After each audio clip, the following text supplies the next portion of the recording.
Search engine algorithms are always changing, and it can feel impossible to keep up. Our next speaker will share practical SEO techniques and approaches to help you make sure your content is helpful, relevant, and findable too. Please welcome partner and co-founder at Onward, Chris Corak. Hey guys, how's it going? How's your afternoon? So I'm Chris, and I'm super excited to be here talking with you guys about people-driven SEO. But before we get started, you guys remember back in school when a teacher would hand out an assessment before class, and they'd say something like, "This isn't a real test. I just want to get a gauge of where we're all at, and at the end of class, we'll do an assessment again to see how we improved." Well, we're going to do that today. Just kidding. That would be like the worst start to a talk ever, right? But I do want to start off by busting some myths about SEO. And as a longtime SEO, I've heard a lot of them along the way. You know, things like, you can do SEO one time and set it and forget it. You never have to do it again. Or SEO is just a bunch of technical tricks that people use, and you don't have to, implement them until something is already designed or developed. Or links are the only thing that matter. Or the only thing that really matters in on-page optimization is getting that keyword exactly in the title and description, and that's it, right? Well, if that were true, how could we explain what's happening here with Target and Macy's? Summertime, so we're comparing two category pages for swimwear for Target and Macy's. Well, it's summertime where I come from. It's already 100 degrees in Phoenix, but it's very cold here. You're probably not ready to swim yet. But anyways, Target's page should be killing Macy's from an organic search perspective. It has twice as many links from 3 times as many websites. If you compare their authority levels for both of the pages, Target is far, far higher for category pages. And even if you look at their on-page optimization, like the kind of terminology they're using, they're both using equally comparable popular semantic terminology for swimwear and bathing suits. So it should really give no advantage to either one. But when you look to search, Macy's is sitting up on top, and Target is all the way down at the bottom. So what gives, right? Target has more authority, the optimization is equal, they should be winning, right? Well, their user experience on this page sucks, and they've put their own needs ahead of the users. And it ends up looking like a giant ad. And even at the bottom here, where swimsuits were supposed to start to show, they put a banner ad in front, just to block your view and annoy you as much as possible, right? Compared to Macy's, they're putting the user needs first. They're giving them all the tools they need to make a good decision and find the swimsuit they want. There's category, by style, which is super helpful. There's filtering on the left-hand side by size. You can even order something and pick it up in the store, which is a feature that Target wasn't putting on their category page either. So it's pretty obvious. Macy's is creating an experience that is definitely for the user. Target wasn't, and that's why they're winning in organic search, and Google's rewarding them. So when you think about what it took to get here, to get, that Google could actually understand the difference between two different experiences and what a real person might value over, one or the other, they've really come a long way. And specifically, just over the last 5 or 6 years, they've made tons of advancements, starting with Penguin. They figured out how to crack down on all those spammers and the unethical link builders out there and learn their tricks and made it so that they couldn't game the system anywhere. And then we saw them come up with huge capabilities in machine learning that allowed them to tell the difference between low and high quality content, and demote that low, kind of thin, crappy article content and elevate content that's actually useful and helpful to us. Then we saw Google improve in their semantic understanding of the web and how things are connected to each other.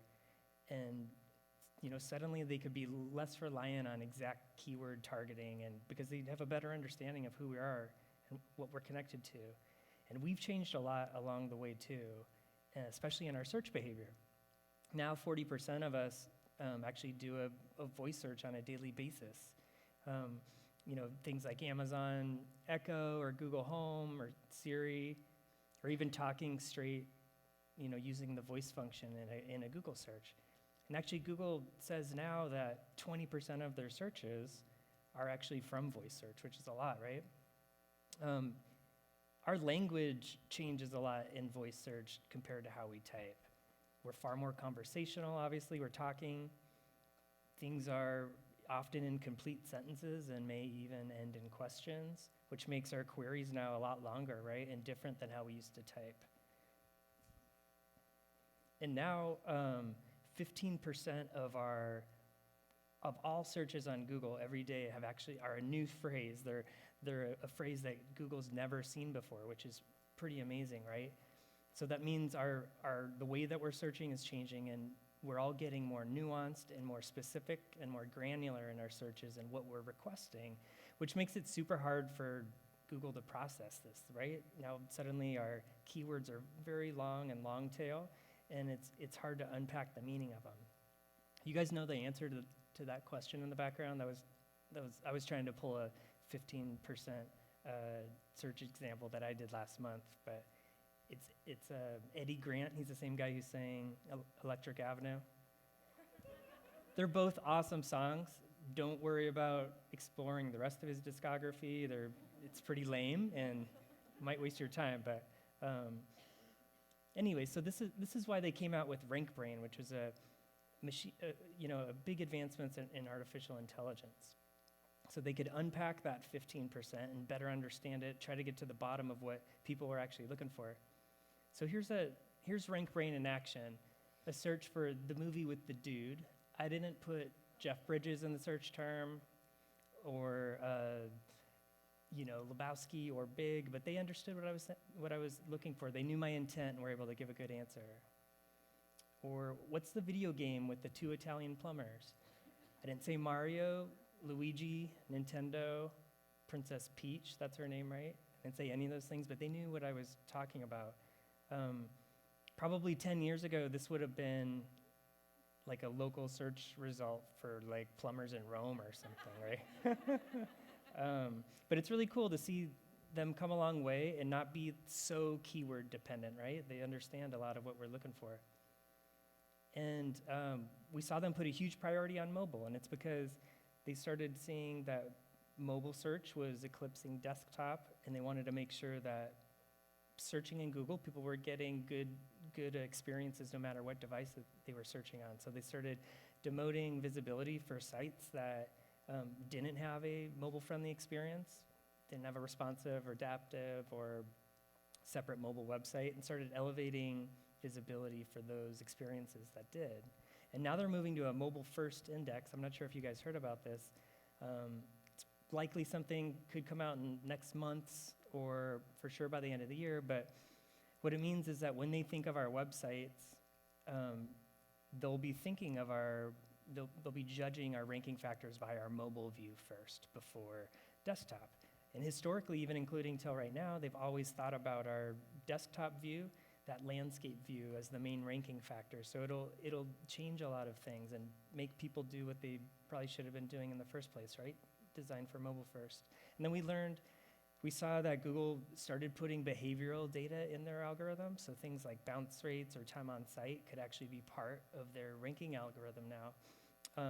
So that makes sense, right? Like somebody clicks into a Google listing, if they didn't get what they wanted on that page, return back to Google to try to find a better answer, that would be a clear sign to Google that this page really isn't satisfying people's intent, right? And if that happens enough, they'll demote that page. In the last couple months, Google filed a patent that'll track to see if we go to stores that they recommend in local search results, which is pretty crazy because it's very interesting in that they're not only monitoring how how we're engaging with brands online, but how we engage with them offline too. And maybe even to the point of how long we're even staying in those stores, like the ultimate time on site metric. But yeah, this one sounds pretty creepy, but it's also pretty smart. So so one thing that all of these updates and advancements have in common is that Google's really just trying to give people what they want. So why is it sometimes in SEO that we choose to just chase and cater to algorithms when we could just be doing the hard work to make our users happy? So today I want to focus on some optimization techniques that we can use to focus more on people and give us a better balance to the optimization that we've historically only done for search engines. So there's a lot of different ranking factors in SEO, right? And a lot of the things that are probably on the top of your head, like authority or using semantically relevant terminology in your content, keyword targeting, all those things still matter, but only focusing on those more classic forms of SEO don't move the needle like they used to 5 or 10 years ago. So I believe that we need to update our optimization techniques to make sure that we have a good balance in optimizing for real people and real human experience. So today I want to share some four key steps in creating a human-centered SEO strategy. And this first step is uncovering search intent. So here we're studying the way that people search and how they search and the type of words that they use to try to learn more about them so that we can answer their questions and serve their needs in our content and make those answers that we know are really important for people, make it obvious that they can find this answer in our site structure too. So uncovering intent comes down to these 3 steps: the what is, the what's possible, and then we're looking for themes. So in the what is, we're studying how people search and are finding our brands now. In the what's possible, we're expanding our view, and we're looking at how people search for our products and services throughout an entire industry. So that'd be like prospective customers. And then we're looking at that keyword level data in aggregate and seeing if we notice any themes, any similar topics of intent. So there's a lot of different ways to go about improving user experience, right? And maybe some of the best and most appropriate places to start are in user research, things like user interviews or customer journey mapping. Well, studying search intent can be one of those inputs as well, and it's not very commonly used that way. But there's definitely a lot we can learn by studying the way that people search. It can be that kind of quantitative balance to these other qualitative forms of research, and they can blend really well together. Where I work, we often say that studying search intent is identifying the what, and things like interviews can help you identify the why. And together, you can get the whole picture. So there's definitely a lot we can learn by studying the way that people search, and in uncovering that intent, it's important to recognize that it comes in that long tail form of keyword research. That's where we have to focus in study. So the more words, the more modifiers people are asking, including in their search terms, the more we can see exactly what they're asking for, right? We can see what kind of questions they have, what factors might go into their decision, and if we can make sure that we're addressing those needs in our content, then we'll be, appropriately setting their expectations, and we can make these answers easy to find within our site structure. Can lead to a lot of good ideas on how to optimize user experience. And if we set it up in the right way, in a search engine friendly way, we can also get a boost in organic search as well. So intent comes down to 2 different categories: active and passive intent. With active intent, it's the intent that's explicitly described in the keyword itself. So let's say someone was searching for bike trails in Sioux Falls. If we were designing a page to satisfy that active intent, it damn well better have a list of bike trails in Sioux Falls. If somebody got to that page and it didn't have it, they would leave, right? Active intent, super straightforward. Passive intent, on the other hand, is a little more subtle, and people aren't, they're not as straightforward in telling you what they want. You got to look hard, but but it's implied. So somebody looking for bike trails in Sioux Falls, it's implied that they're probably also interested in seeing what other people have to say about it and reviews, or a level of difficulty scale, right? That would be nice to know about bike trails. Can you bring your family? Can your kids do this?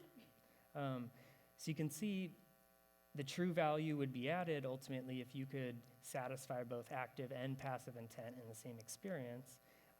That's really where you start to see user experience metrics improve. So things that Google would notice, right? Like bounce rates or time on site, and ultimately conversion rates as well if we're answering people's questions better and making that information available. So one thing to note about when studying intent through search is all that intent is baked in the long tail. So it's about collecting keyword research and studying it and looking for themes of intent. So, okay, going back to these first 3 steps, we're looking into the what is. So again, we're studying the way people are searching and finding our brand now and what kind of things they're looking for. I like going to Google Search Console to get this information. It gives us far, deeper keyword level data than Google Analytics would give. As you guys all know, years ago they shut us off in Google Analytics to 90% something not provided. That's not very helpful. This has a lot more data and is a great source to export keyword information from. It's also really interesting to look how people search on your own website too, if you have an on-site search function. Could tip you off into some things people commonly search for that are hard to find within your site, and maybe you should elevate that to make these answers easier. So after identifying the what is, then we move on to the what's possible. So here we're researching how people search for, prospective customers might search for our services throughout an entire industry. And there's a lot of great tools that can help us do that. Ubersuggest is great. Moz's Keyword Explorer is a great one. It's a paid tool. My personal favorite is keywordtool.io. They have a free version where you can get as much keyword research as you want all day long. And the paid version also gives you the search volume, which is really helpful.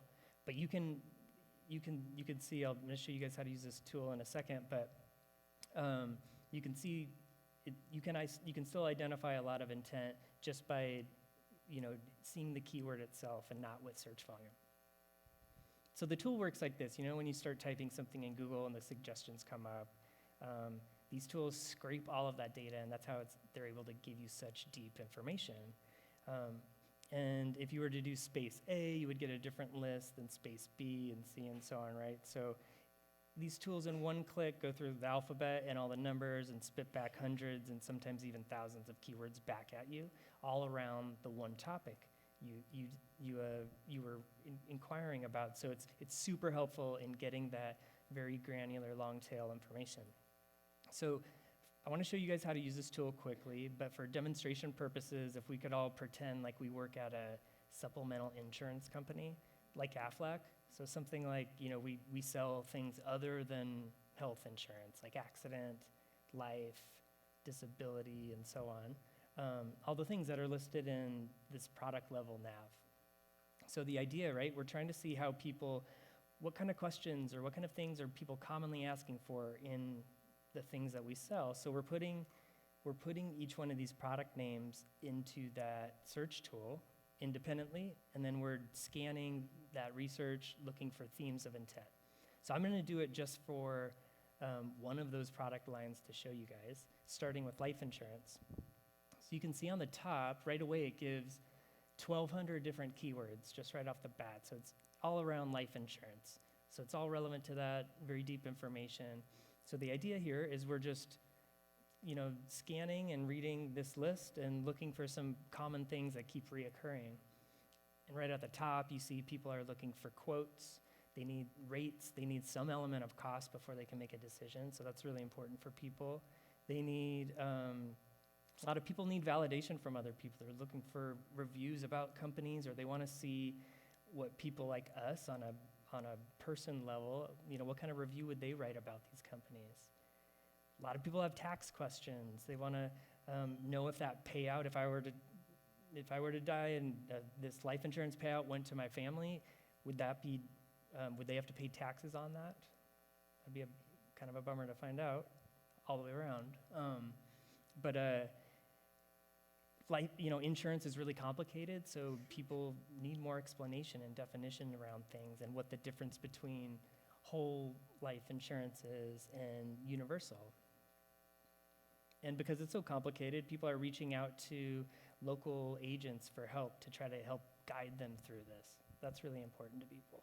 And others, we're going to have to prove it to them through some math, but they're just wondering if this is worth it at all. Should I even be investing in this?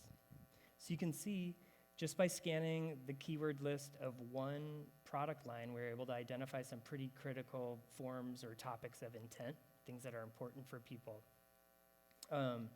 So fast forward, imagine we just did that for the rest of the product lines, like cancer insurance, disability, and so on, and that we found these same themes were true within all of those product lines. We could now say that these topics of intent are true of the entire supplemental insurance category. And the idea is we're treating these like a checklist for our user experience for our site, right? How are we satisfying this intent? Do we have any forms of validation on our website? Is there any reviews? Is that if we don't have certain types of content for people, are they going to have to leave our website and go somewhere else, which wouldn't be ideal?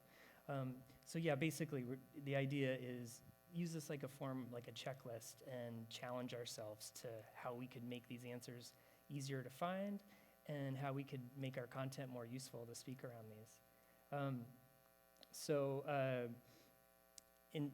In step one, we're identifying intent, learning a little bit more about people and the topics that they are commonly asking for. And once we have that information, we can start trying to figure out what to do with it, right? We can start figuring out, well, how could we make some smarter decisions around optimizing our high-level navigation or our tools and functionality, or to the topics that we even choose to speak to on our website. So some of those things sound kind of big, right?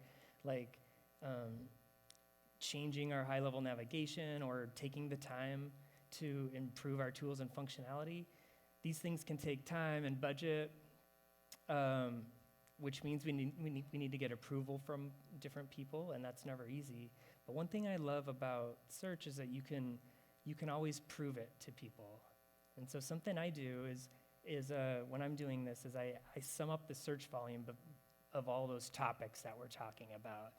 And it almost humanizes the research in a way.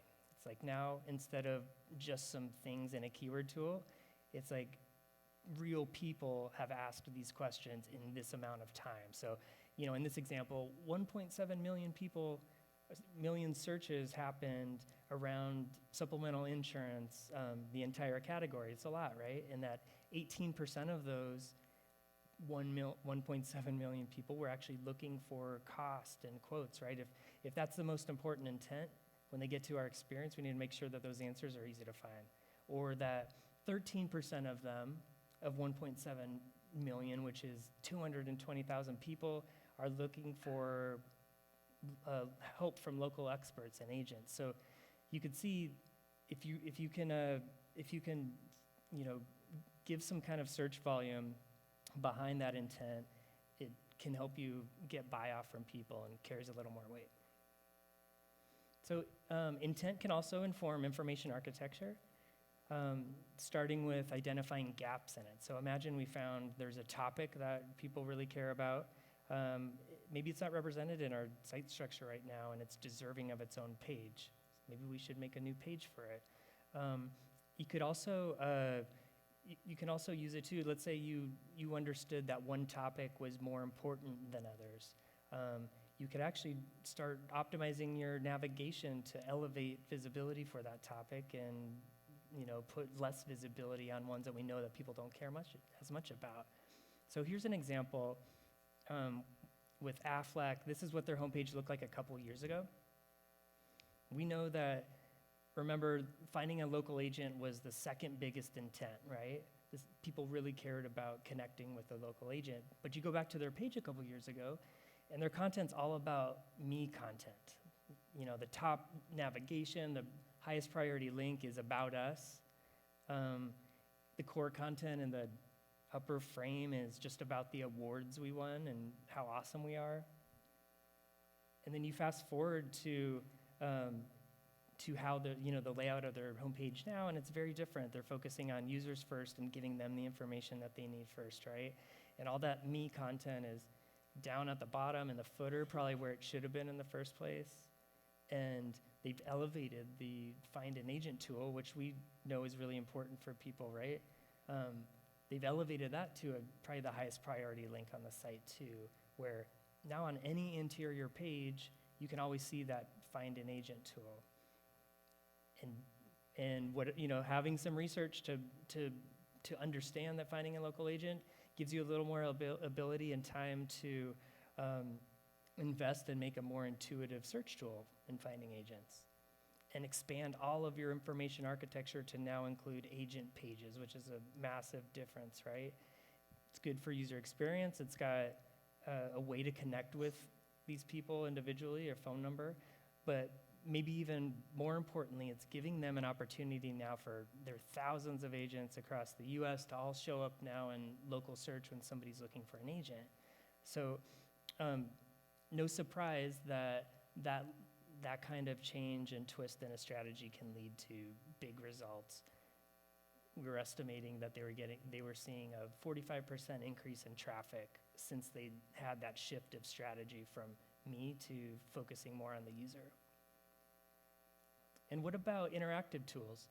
Unfortunately, sometimes we take the time to create something that we think people will like, and it's a beautiful tool, but then we find out that not many people use it, which could be a huge waste of time, huge waste of budget. But this kind of research can at least prove and give us some kind of confidence that people care about value and they care about cost, and it could give someone like Aflac more confidence that they could go ahead and move forward with making a benefits estimator tool. Okay, so in the first two steps, we've figured out how to uncover intent, learn more about people through the way that they search. We've took those learnings and applied it to make some smarter decisions around our navigation and our tools and functionality. So now let's dig a little deeper and talk about how we can improve the quality of our long form content. The content that is in long form that's living on each one of our pages. And by quality, what I mean is improving, making it more useful, helpful, and relevant to people. So in the search world, when people think of how would I optimize a page to get more visibility, a lot of people defer to tools like this. It could be an SEO tool plugin in your CMS like Yoast and WordPress. Well, the problem with a lot of these tools is that they're super out of date, and they're focusing on ranking factors of many years ago. No kidding, they're like keyword density. That's something that nobody talks about for 10 years back. And browser extensions are really no different too. This is the Moz bar. This is one of the most popular SEO tools. And what we're asking it to do right here is say, all right, we're trying to target the phrase robotic surgery. We'd like to get more visibility on this page, for this page in Google for that. What recommendations would you give us to optimize our content to get more visibility? And it's saying, all right, well, you have that terminology in your URL, in your title, and in your content. That's about all we can think of to improve it. We're going to give you a 99 out of 100.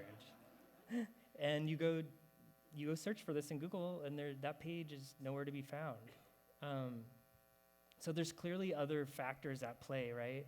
And our tools are super old school, and they basically haven't progressed like Google has in the last 5 or 6 years, so we can't fully rely on them, or we know we can to a certain extent.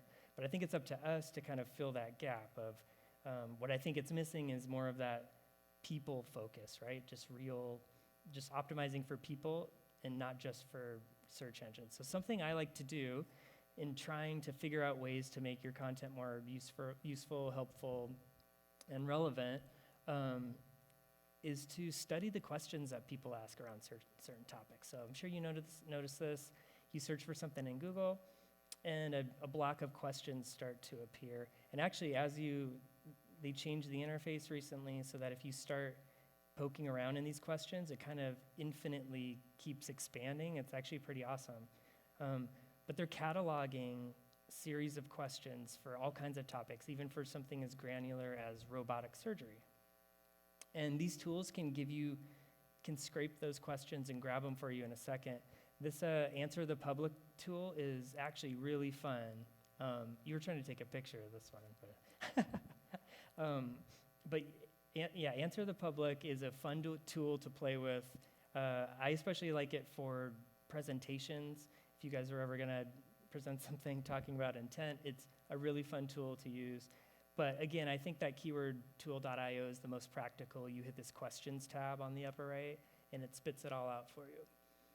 In these questions, actually, about robotic surgery, there's themes around, is it cost effective compared to when a human does this procedure?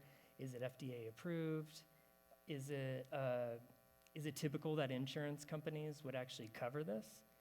These are all questions that weren't answered on that last page, too. So those could be ideas about how to make your content more helpful for people. In a project I was working on for Sharp Health Plan out of San Diego, they do health insurance in Southern California. We were studying the way that people search and their intent around purchasing health insurance, and specifically studying the questions that people have. And what we noticed is that not all of their questions are just about deductible levels and plan information. A lot of people were actually looking for how coverage applies to them in their special circumstance. So let's imagine someone was pregnant, right? They would have a entirely different set of questions than someone who isn't. And we noticed this was a theme and happening with other groups too, like teachers and students and immigrants and seniors and women in general. And they all need answers before they would ever pick a health insurance, right? Before they could ever purchase something. And so what we did, we created a new subsection on the site to satisfy this intent, and it had a page for every person that we identified. People were, in these special circumstances, and had great content for them to help them understand how coverage applied to them. And we saw some pretty awesome results. This in combination with optimizing their quoted flow, we were able to improve bounce rates and their most important conversion type tip. That kid is pretty awesome. All right, so this is the last tip, but in the first three tips, they were more focused around optimizing for people. We uncovered intent, figured out ways to use that information to optimize our information architecture and tools and functionality on our website, and answer people's questions and make our content more helpful and useful for people too. In this last step, basically, if there isn't the right technical structure around all those improvements we've made, it might be hard for search engines to understand exactly what we're doing. And as much as the advancements that they've made over the last several years, they still appreciate us leaving little breadcrumbs for them, right? Of, hey, this is about this exactly. They appreciate that. So in this last tip, I want to talk about how we can make our metadata and our markup smarter so that we have a good balance of optimizing for search engines, just like we do with people. So I think it's important to recognize that not all user experiences start on our website. And actually, almost half of them, according to this study with Conductor, start in a search engine. So makes content like titles and descriptions more important than they've ever been. It could be the first piece of content somebody reads about any of our brands. It's not the leading statement on our homepage. It's a little meta description, and it's important that it not just has keyword targeting, but that it actually is written in your voice and tone and offers helpful information.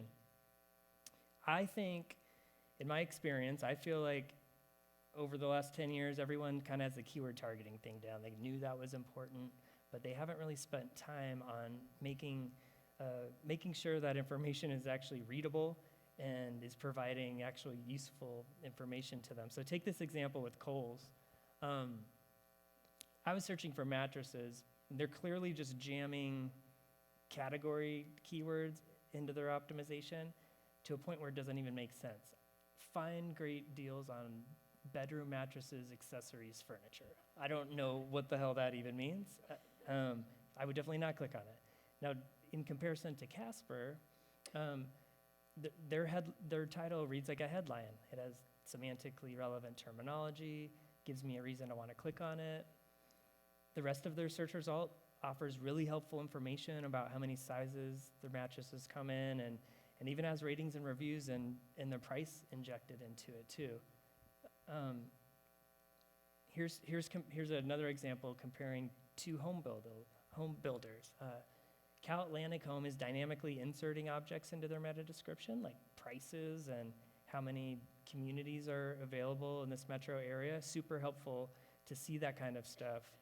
It would make you want to engage with it. Compared to Pulte, who's really offering no helpful information at all, and it's just kind of marketing fluff talk about how rad they are. Not very helpful. So I think we can all agree that we could probably stand to go back and revisit our titles and descriptions and make sure that they're actually readable and providing useful value to real people too. So if titles and descriptions are kind of that more classic form of SEO that are still important, structured markup is kind of the optimization of the future. It's a layer of optimization that you can add around your content to basically categorize or label it to search engines about what it actually means. So here's a good example, a visual example about how Google displays structured markup. So here you can see Google has a really good understanding of Harrison Ford as to in what they call an entity. An entity is a object or a thing on the web. Could be a person, a company, or just something like a taco or whatever. Search for taco, it'll give you a knowledge graph too. But Harrison Ford, you can see how they know how tall he is. They know, if you look under his name, they know his profession. He's an actor, and who his children are, and ex-wives. And each one of those people are their own entities too, and Google understands how they're all connected. They know what movies he's connected to. This one happening to be the best movie of all time. Would you guys agree? Right? But they're getting all this information from scraping structured markup from across the web. So from authoritative sites like Wikipedia, other smaller wiki sites, like one called wikidata.org, as well as some of the most popular industry sites in whatever industry you guys are in, including scraping data from our own sites too. So structured markup isn't just for fun things like Star Wars and actors. It's actually for very practical things too, like our businesses. They're trying to scrape data to understand us better, understand what our products and services are, and even what other people are saying about us as part of our own entity too. So to give us more control, all the search engines came together to recognize one common language of structured markup called schema.org. And if we apply this to our website to better categorize our content, all of those search engines will recognize it. So here's an implementation example from IMDb, who, they offer very deep level markup, and it's kind of a fun example to show. They're using the schema.org markup called movie. But there's literally hundreds of different markups and for really practical things that we all do. If you have an e-commerce website, there's product markup. If you're a local business, there's a local business markup for a lot of different things. You could, for a hospital to a bank to a restaurant and a lot more. Or you can mark up different kinds of content too. So let's say we want to make, you made an awesome new video that Robbie showed you how to do. You could actually, there's video markup where you can add descriptions around it and maybe some long form description around it, where now that video is more findable. Search engine has a hard time understanding the subject matter of a video, so something like that would really help. But there's markup for a lot of the most popular industries that we all work in. But going back to this example, so it's set in movie markup, so at the highest level now, Google can understand this entire page is about a movie, which is pretty handy, right? And every time they mention a new piece of content, they try to categorize it. So this piece of content here is the duration, how long the movie is. And this is what it's rated. And when it got to that object on the page for all the ratings and reviews, they can categorize that and label it as another type of ratings and reviews. And when they mentioned Harrison Ford's name, there's a markup type for people. So every object on the page is ending up described. It started off as, free form, long form content. Google's trying to understand it. They probably have a decent idea about what it's about, but it ends with every single object being exactly categorized for them. So you can imagine they have such a better they have such a better semantic understanding of what this page is about now. So one of the biggest benefits is you're passing along meaning, but it can also change the appearance of your search result too. They're using ratings and review markup, and that's why they have those stars in their search result. And that's why Casper had stars, as well as that price inserted into their search results, because they were using product as well as review markup. And at the bottom here, you can see Eventbrite was listing Now What Conference as an upcoming event, and that's because Eventbrite was using event markup. And now, so obviously there's these click-through rate benefits. Our search results look better, but they're also just providing more useful information to people, and that's why they would want to engage with them. So structure markup probably sounds kind of technical or complicated. You're probably thinking, I'm not a developer, where do I start with this?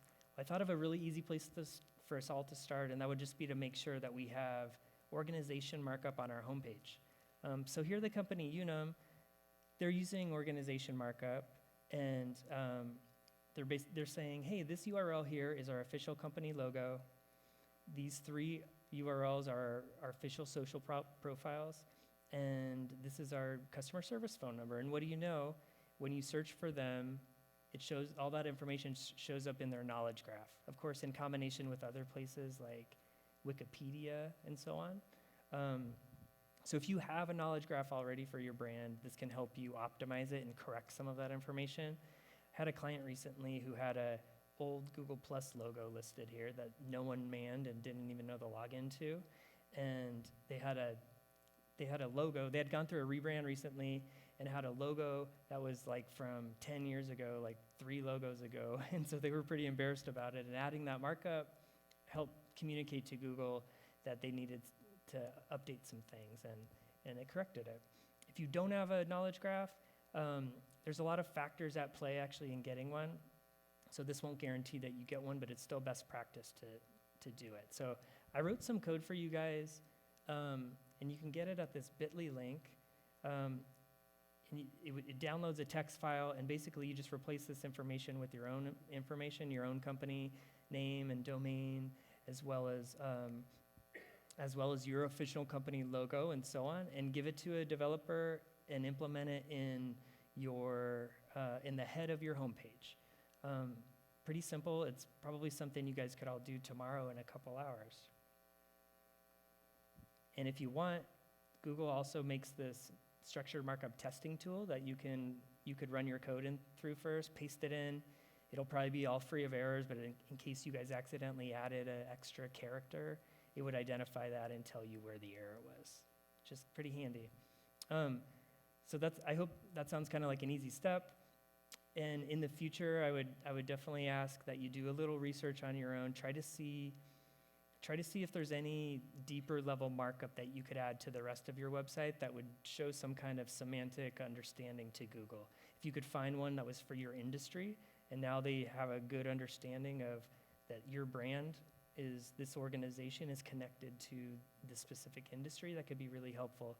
This URL lists all the types of markups. Take an hour to review them and see if you find any that seem really specific to your industry. And at that point, it gets a little technical. It's probably best to get an SEO involved and have them help you guide you through it. All right, so to wrap things up, creating a human-centered SEO strategy comes down to these 4 steps. First, we're doing the research to uncover intent so we can learn more about people and what kind of things that they're typically looking for, right? And once we have that information, we can figure out better ways to optimize our tools and features on our website, as well as the navigation and the structure of the site. If we dig a little deeper into those topics, we can see exactly what kind of questions people are looking for, and we can make sure that we're answering those questions in our long-form content to help it be more useful and relevant. And if it's all set in the right structure, then we'll ensure that search engines have as good of an understanding of it as real people.